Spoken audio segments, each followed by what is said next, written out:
Calling from a 954 area code. Who's this and where are you calling from? Yo, is this me? Yep.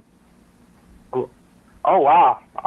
First time caller. I watch you guys almost every day, but probably have to stop that because my blood pressure is going way too far up. Well, that's why we promote the sunsetlakesebede.com because it's now become a necessity. Right. I'm a 27-year-old from Florida. You can call me Joe. And I got to say, you guys are driving me nuts with the replace Biden stuff. It's terrifying because it's such a bad gamble. The Democrat, especially since all the higher level Democrats are behind it, I'm like, oh, that's when you know it's a bad idea. You know, it's like they haven't come up with a good idea in the last decade. But to think that the racists who were upset that Obama was the president for 8 years, so they came out and then we tried to pull Hillary. So they came out and they made sure she didn't get president, wouldn't come out and completely destroy any chances of hope is, to me, it's asinine. I'm not upset that people are saying it, but we're all carrying water for this narrative. Point like to an election where Obama lost, though, caller, Joe. No. I'm saying afterwards, though. Afterwards, the racists lost their minds, and they've still lost their minds. After Obama, it was the end of normalcy. Like, after that, I'm not saying it's because of Obama. I'm just saying they just won't. I agree with you, frankly, in terms of your assessment of what happened after Obama. There is no doubt in my mind, and my theory at the time was like a lot of these people were like, there were two dynamics. One is they're like, we just had a non-normal president. We're not having another one 2 in a row. We need to go back to a normal president. And Donald Trump is particularly good at essentially beating the bushes and bringing those people out. Here's why I think, and you may be right, it's definitely one of my biggest concerns about Harris as a candidate. That is, obviously not a function of anything that she can do about that. But here is why I don't have the same concern that I would have even in 2020. And that's because it's a significantly different electorate from 2016, just in terms of age cohort. It's a very different electorate. And can I say something then? Let me just finish. Can I say something? That's one thing. I think on a numerical basis in this country, I think there is just a fewer. Is it 1 million fewer? Is it 500,000 fewer? Is it 200,000 fewer? 100,000 fewer? There are fewer misogynists and racists in this country. I don't know what the number is, but there are.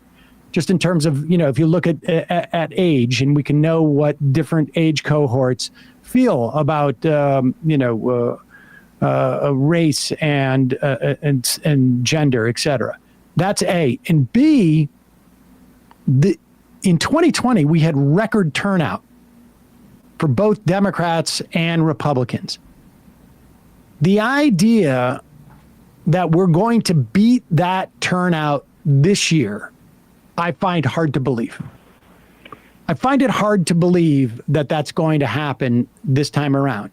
Now, it's possible, but if what you're saying, that Trump is going to have the ability to mobilize a new group of people who wouldn't have otherwise voted for him in 2020 because Kamala Harris is black and a woman, I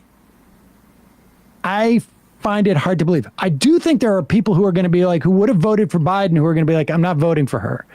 But I think they're going to be offset by people who might be more interested in voting because she was not president when we were as supportive of the genocide in Gaza. Or, she's just younger, and younger people are like, she may be more in touch with what we're doing. I mean, that's the theory anyways, but what's your argument against what I've just said? Okay. Well, your point B, I agree. I don't think Trump's going to be able to squeeze more out of that Republican rock. I don't think, I honestly, in where I'm from, the deep blue area, Republicans always turn out. Like, that's a known thing. Like, they'll always be there. They will always, always, always be voting. This isn't going to convince any more Republicans to go out and vote against them. This is going to convince those independents who don't really care, but they're going to vote, to be like, I'm not voting for a woman. Based on what? Based on what? Based on what? No, hold on. I've worked with them. I've worked with people who, at a regular Target, unloading trucks, menial, regular work, and men who are like, I like Bernie Sanders, he talked about good stuff, and this was back in 2016. They were like, I ain't voting for a woman. Woman can't run the country. Okay, so anecdotal. Anecdotal. It is anecdotal, but that's what the ears on the ground are more like. My father, three men at my father's job. My mother just told me 3 men said, "Damn, sucks that we're gonna have women here now." I'm not discounting this caller, but okay. So I understand there's going to be some blue area, and this hold on, and this is misogyny that would make them just be like, you know what? Nah. Hold on 1 second. So those are anecdotes, and that's exactly what Sam is saying. Are there going to be some people that say I can't vote for a woman? Absolutely. Do you think that there's more opportunity for women and people of color to be mobilized, which is, by the way, the path to Biden's victory, to Obama's victories? And also, your anecdotes fly in the face of the data that we have so far, which is that Kamala Harris does better against Biden in the polls that have come out so far, and that among independents specifically, Kamala Harris has a 3-point lead against Trump and per CNN, and that Biden has a 10-point deficit against Trump with independents. And I gotta say, I'm gonna just reiterate this, okay? That you're talking about, stories from 2016. They're not going to vote for a woman, and I agree with that. But the fact of the matter is that the number of people that those people you have in contact with represent is just simply on a raw basis lower than it was in 2016. And Hillary Clinton lost by 40,000 votes across 3 states. So I agree that there is a cohort of people that you've captured. But what I'm suggesting is that it's almost necessarily the case that cohort in raw numbers is significantly less than it was in 2016. 8 years is a long time for young people to become voter eligible, and older people, particularly in the wake of COVID, and the people you were just talking about are also more likely to have passed away. We know this statistically in COVID. Oh no, I'm sorry. These were young people. Like, these were people who were on the job, but these are just regular folk. Well, one of them was my direct boss, young guy. Let's say they're all in their 30s or in their 20s. It doesn't matter, because I can tell you as a fact that the 20-year-olds of today are less likely to be misogynist than the 20-year-olds of yesterday. That's just a fact. Can you answer what I said about the independent polling that flies in the face of? The polling. I did want to address that. I have a degree in statistics, and I'm never that confident in polling. I've looked into the studies of how they're done, but I've never been super enthusiastic about their results. There is one guy that I am. All right, but wait a second. So you're into statistics, but you want to tell us how we're wrong based on anecdotes about people that you know. Like, that's a better mathematical equation. Oh my goodness. No, that's not what I wanted to say. I just said I don't have. You're going to condescend to me. I'll condescend right back, buddy. I wasn't condescending, but if you think I was, I apologize. Look, listen, we've been on this for too long, but the bottom line is, I think it is a legitimate concern, but we're not in any position to say there's any data that, you discount polls. Okay. There is one, a historian who guessed the last 9 out of 10 elections, and the only one he got wrong was Al Gore, but that was because that one was stolen, and he advised that they should not switch the Biden ticket after the debate. He's like, it would not be in their favor. Well, I hope that guy's on somebody's payroll because he's obviously the all-knowing. But I appreciate the call. I mean, that guy is still he is still a cohort of one. I mean, I think there's probably, when you have Harris as the nominee, there's probably a little more pressure on the import of who's going to be her vice presidential pick. And I'd be surprised if it wasn't somebody that they felt, if it wasn't a Biden type of person. I don't know who that person is off the top of my head. We've mentioned,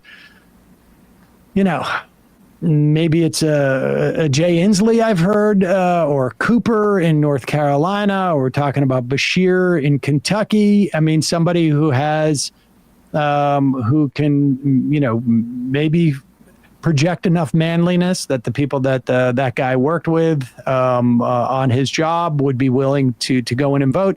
I would also, I wonder what the statistically likelihood of a lot of those people on that job also voting are. I mean, it's a risk, but right now it is clear that there's a lot of people whose own sort of like political fortunes are on the line, and they're worried about Biden as well.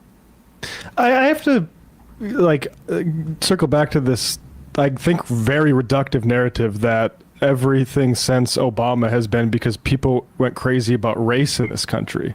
Like, Obama won 2 terms. He's a black guy. I don't quite understand. Like, Hillary lost because she was already, first of all, she lost to Obama in 2008 because she was the pro-war, centrist. That's probably why she lost in 2016 too.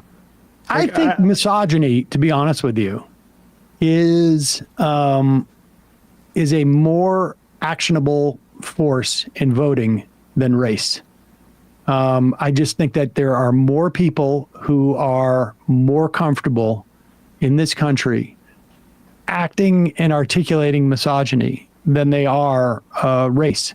I think that's fair enough. Yeah, I think that is at least on an electoral level. I don't know how Harris's race impacts that, though. I'm not sure it doesn't cut against it, because then, I think there was a lot of people who wanted to prove that they weren't racist by voting for Barack Obama, and then I think Trump was able to capitalize on that. There was we had that data point from I can't remember his name now. I've cited this many times. 50% of non-college educated white people in this country thought the Republican Party was to the left of the Democratic Party on race as of 2008. Yeah. But that's the idea. What's in the ideas in their head. But I also would underline they're the non-college educated whites, and we went through a financial crisis that Hillary Clinton wasn't speaking to at all. So maybe that got translated into racism. But I think we should just look a little bit more at the fundamentals than just say people went crazy about identity issues because the black guy was president for 8 years. He would have been president for 8 more too, frankly. He'd be winning in Reagan numbers against. Maybe I'm exaggerating, but the reason I just get frustrated by this reflexive knee-jerk thing is that I feel sometimes it's just the people automatically think a woman can't win because in their mind they can't really imagine a woman in a position of authority, and so then they say, oh, the rest of the country is going to have this backlash, but it's really their preconceived idea about things. Jamel Bowie was alluding to this when he was on with us on Friday. I think there's something to that, but when we're constantly talking about the threat of it, and there's not really any data that we're looking at the current moment that backs up that assertion, the independence numbers are the best we have from CNN right now, and it goes contrary to what people are saying, I sometimes have to wonder what the impulse is there, because it's never been done before, but that doesn't mean it can't happen. Yeah. And the misogyny about Hillary Clinton, as I said, it's hard to overstate. People talk about how white women went for Trump in 2016. there's a lot of internalized misogyny in this country. I mean, I talk to any woman who's like older, maybe right-leaning, and mention Dr. Jill Biden and see the reaction that you get from them. And like people in the Democratic Party, there's, you know, I mean, I don't know. The point here is just that I guess I'm working against my point with that. But I do think that Hillary Clinton was so uniquely in the public eye, specifically as it related to her husband, and then the scandal and the judgment and what happened with Monica Lewinsky created like an almost like a lot of women in this country had preconceived judgments about her for things outside of even her politics that had been built up for 30 years, in addition to like, oh, she's so corrupt, she's so out of touch, all of those things that created a misogynistic stew that Kamala Harris is not going to have to necessarily deal with. I mean, this is also just like a question of just, you know, of generation. I mean, Hillary Clinton is from a completely different generation than Kamala Harris. In 1993 or 92, when she runs, when Bill Clinton ran for office, you know, one of the big interviews about her was like, "I'm not just a Tammy." She said, I think the quote was something to the effect of like, "I'm not, you know, Tammy Wynette. You know, I'm not just stand by your man. I'm not going to be spending my time baking cookies in the kitchen." And that was for women of her age in that era. That was like cutting edge. This is a time like that same year, I think it was, or the year before, Dan Quayle had said that Murphy Brown, played by Candice Bergen on a network television show, was sending a horrific message to the public by having a child on her own. Like, can you imagine a politician like saying that today? Right. It would be bizarre. But even Hillary's saying that today, I think. Like the you wouldn't have to. But even her phrasing of it is wrong. It's like an old way to view feminism, where like it's about, she embedded in her statement there is shaming homemakers versus like to empower herself, women, which is exactly those same women turned around and voted for Trump. Those same white suburban maybe homemakers turned around and voted for Trump because they didn't like the vibe she's putting out as like for other women. She doesn't. That woman doesn't represent me, right? And that may be have been people are telling me that may have been in defense of, like, I think when they were having the sit down interview, you know, after reports of Bill Clinton, you know, philandering or having an affair. But regardless, the point being that this is not something that would even make sense for someone, for a woman who was 50 years old to say today. Like, I don't need to justify any of this. Like, of course, like, this is not, you know, I mean, we've come a long way in that respect. Now, I'm not saying that misogyny is gone. Again, I do think it's a very active thing, but understand, like, there was, like Emma was saying, decades of this stewing and out there, and people built off that in a way that they haven't had a chance to build that off of Kamala Harris. But, you know, we'll see. We're not assassinated in a vacuum. It's is misogyny more relevant than Biden's senility? Calling from a 318 area code. Who's this? Where are we calling from? Hey, is this me? Yep. Hello? Let me walk outside and take you off my AirPods. Hello, can you hear me? Yep. Who's this? Where are you calling from? This is Jake from Georgia. Jake from Georgia. What's on your mind? And I just had two comments. One is kind of just about the general Biden senility stuff. I was in a group chat recently, and it's just kind of frustrating to, like, see everyone calling for him to step down, like, after an optically bad debate, and not, like, the horrific policy issues that have happened over the last few months and year. Which has just been interesting.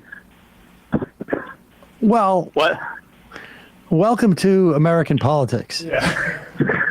No, I know. It's just like, it's just, yeah. It's just been interesting, and trying to, like, with a group of people who I talk pretty frequently with, who are, like to play the moderate, the Republican Party is like, it used to be fine, but now it's run by the crazies. It's just, it's just kind of like a weird, surreal moment to be like, oh yeah, the optics is what's causing the problem now. But that's just a minor frustration. In a totally different direction, I was talking with the same group about, like, just kind of public option stuff. It was more like in the technological sector, about creating, like, public good AI, and, like, neither here nor there whether that could be good. But one of the pushbacks I got was this idea from one of the libertarians in this group that I'm in, saying that, like, the problem they see with it is, like, an opening for regulatory capture. And they sent me, like, a video of, like, oh, if you don't know what regulatory capture is, here's an example. And it was this speech. I can't remember the guy who gave it was. But everything he described, like all the examples that were there, it was like the failing didn't seem to be that the regulation was bad. It was that, like, it wasn't being properly, like, managed or, like, actually enforced. Yeah. No. But the libertarian answer is like, oh, then that means we need no regulation at all. Yes, I have had this conversation, this argument with, I can't remember his name. I used to go on Radigan every week with a columnist, not a bad guy, but a libertarian. And he would always preface, like, as a libertarian, and we would have this argument constantly. There is no doubt there is regulatory capture in our government. It is a real problem. And for folks don't know, it's like when industry essentially gets control of the regulatory apparatus, and regulation serves industry more than it should, or, whatever the balance is. And the libertarian solution to this is less government, so that they don't have the ability to regulate as much, as opposed to disempower those who capture the regulatory agencies. I mean, it's like saying, I have come up with a cure for cancer, and that is to literally kill the patient. And if we kill the patient, the cancer dies. Like, I understand that, you may have a side effect of harming the patient to kill the cancer, but the agenda is not to kill the patient. And that is the argument they always make. But the counter argument to that is, why don't we disempower the corporations and the industries that are engaging in the regulatory capture? Because if they were disempowered through taxation, through broader regulations. And socializing the industry itself. Socializing the industry is an answer. Not allowing them to lobby. You can't spend more than X amount of money lobbying the government. Okay. And now we'd have some freedom of speech problems from the Supreme Court, but we could work on that. But the point is that there's always going to be attempts for regulatory capture if the regulations are doing anything, and shrinking the government, also, I would point to local governments with these people, because if they think that regulatory capture is a problem on a federal level, wait till they see what's going on in their local governments. Appreciate the call. Yeah. Well, can I, like, one more thing? Just within that was the idea of, like, with Chevron just now being overturned, like, I'm wondering how that'll affect the regulatory capture argument moving forward, because if they're trying to successfully, like, disempower regulation, and they'll never end that. Ability to kind libertarianism is a religion. There is no end to that argument. It will go down. They'll ride that all the way to the end. Appreciate the call. Calling from a 308 area code. Who's this? Where are you calling from? Hey, Sam. It is Kowalski from the... You know what? Hey, Emma. I guess this is more of an Emma show. All right. Well, is it? I just want to say, last caller. I'm sorry for getting upset at you, last caller. I feel badly, actually. I shouldn't get The very last caller? the caller before Kowalski. I shouldn't have got the one before. I shouldn't get upset. I'm in the midst of this, and so I feel badly. I just want to say that. Oh no! Don't give them any room to breathe. I love the like vengeance art. Yeah, like, never that's what apologize, we never need explain. more of. Exactly. And I would like to give on this, the eve of our nation's final Independence Day, my belief and why Kamala Harris would make for a good top of the ticket candidate. All right. You support women. Thank you, Kowalski. I do. They are the superior of the sexes, clearly. But no, here are my thoughts. When I look at a place like Omaha, I don't see Biden doing anything that could win the place, but I could see Harris, because she would be more aggressive on pro-choice, really winning over those Republican suburban women. Like, what's Biden going to do to advocate to them? And what's Trump going to be able to do? Pretty much nothing. They all despise him. So, like, she would be better on that. I would imagine that would carry over to a lot of the Midwest. I want to also just say, Omaha, when you say Omaha, you're talking about an electoral vote, right? I mean, I just want to make that clear that people may not be aware of that. It would be my dream to make sure that Omaha is like the 271, just because, like, the amount of hatred towards our system would be so great. It would just be amazing. But also, I think Harris would be good from a business standpoint, because she isn't going to be a threat to the business community. That's the only downside I would see with like a Bernie candidate right now, is that would make the business guys upset, because Kamala's not going to do anything to bother them. And frankly, she's going to be far more stable of a figure than Trump. So why would they want somebody who's going to like start a trade war with Germany over a tweet or something? Like that's something that I've heard from a lot of like middle management guys, is that it made life a headache, especially with like ag stuff, just because trade war with China, turns out, huge buyer of grain and a huge supplier of agricultural parts, pain in the neck if you're in a trade war with them. Probably not a good idea.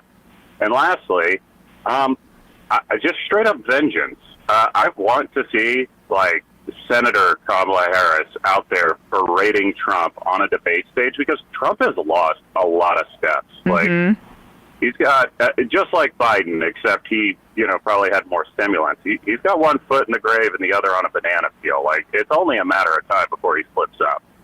And I think she would do good, and she could bring a level of smugness against him that I don't think he could really counter. Prosecutor background, that was her best moments in the Senate were when she was questioning somebody fairly aggressively. She was the only one in the Democratic debate, aside from Bernie, that did well against Biden. Putting her on the ticket was probably a smart move on that. But then, again, we also have to look at if the Europeans are going to go completely right-wing, racist, whatever, them all having to bend the knee to a woman of color in the United States, I mean, coup de grace, that would be amazing. The fact that they have to bend the knee to their protector across the sea, wonderful. There's no downside here. And to be honest, I don't think the whole misogyny thing is going to be as big of a play. I think at the end of the day, a lot of people just don't care anymore. So, I think statistically speaking, those guys were never going to vote for him anyways. I think statistically speaking, it's less of a factor. And I do think the fact that there has not been time to build the narratives around Harris in the same way that there was with Clinton is a factor. And I don't know how this works, but I do think that there was, and maybe things have changed in an era of Trump, and maybe, maybe it's not. Sorry to cut you off, but something emergency just came up. I have to go. You all have a good 4th of July. Okay. Hang in there. Hey. Where are the libertarians' rights in prosecutor versus criminal? Right. There's some narratives there. That's what I'm saying. The abortion narrative. Look, I don't like the cop stuff, but that plays general election-wise, maybe. Yep. And who knows how. I mean, that's the thing is like the Democrats. What is Trump going to do? Say like, hey, you lost a lot of the left because of you being a prosecutor. The Democrats would love that problem. In Of the general course. election. Please call us course. too pro-cop. And what we're seeing, sorry. I would love to see the data on how race and racism and misogyny play with each other in the course. I mean, if she becomes the candidate, hopefully she wins. But I think we would get an opportunity to sort of see like how these two things stack upon each other when it comes to having to make a decision like voting. I mean, like we know what the implications are for Black women within the context of our society.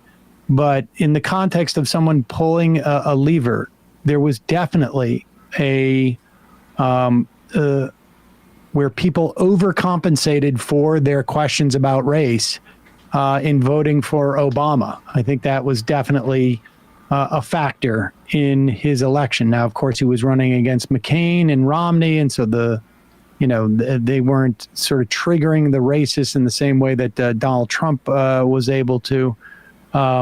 But it'll be interesting to see. But let's go to 404 area code. Who's this? Where are you calling from? This is Aaron with Aaron in Atlanta. Can you hear me? I'm sorry. My phone. Aaron in Atlanta. Can you hear me? Yes, sir. This is actually on the chat. It's DSA Aaron. DSA Aaron. Nice to Hey, hear DSA. from you. Yes, I've talked to Emma and Matt Bender a few times. I've never could get through Sam. I don't think Sam likes 404 numbers. Well, you're right. Actually, let me just hang up on that. What do you got against Atlanta people over here, Sam? What is it? No, just the 404 numbers. If you have a different exchange from Atlanta, I'm fine. But I just wanted to call in to talk a couple of things. I wanted to tell Emma she does not need to apologize at all about that misogynist guy that called earlier. Well, I don't know that he was misogynist necessarily, but you got. He definitely he had some ideas. He didn't sound too great. Yeah. Well, no. I mean, but like, it's probably best practice for me to just kind of chill out. That's really just a lesson to myself, and I'm not above apologizing. I understand why why you got upset, though. It makes complete sense to me. But I was wanted to back off what something Kowalski said earlier too about Harris. I think she is obviously a much better candidate because she wins. I mean, Georgia's a swing state. She wins Georgia easily. I'm not saying I have any. I'm not saying I have any. I think she wins it easily. She wins the black vote of Atlanta so easily. It's like she will destroy in Atlanta. It wouldn't even be close, in my opinion. Now, the rural areas would be a different thing, but I think she wins Georgia just based off Atlanta and like Macon alone, because those are primarily black areas. And they will definitely vote for her. And they come out in Atlanta to vote. That's why I learned that this year. They did. Because I don't know. You wasn't on. We actually got a person in a DSA member that was backed by DSA into took a primary spot of a Democratic, like a corporate Democrat. So we're actually getting stuff done. I think you did talk about it, Sam. I'm sorry. You talked about it later on. I forgot about that. But we actually had another one. Oh, you there, Aaron? Oh, my gosh. Oh, crap. He was talking about Gabriel Sanchez, though, with that, which we had played a news report of him winning a primary at DSA-backed Fulton County race. Dang, how'd that happen? I'm sorry, DSA Atlanta, or Aaron in Atlanta. After all that 404 talk. Hey, folks, don't forget to hit the subscribe button and check out our daily show. We do it every day at 12 p.m. Eastern for about 2.5 hours. We even take phone calls. You should check that out.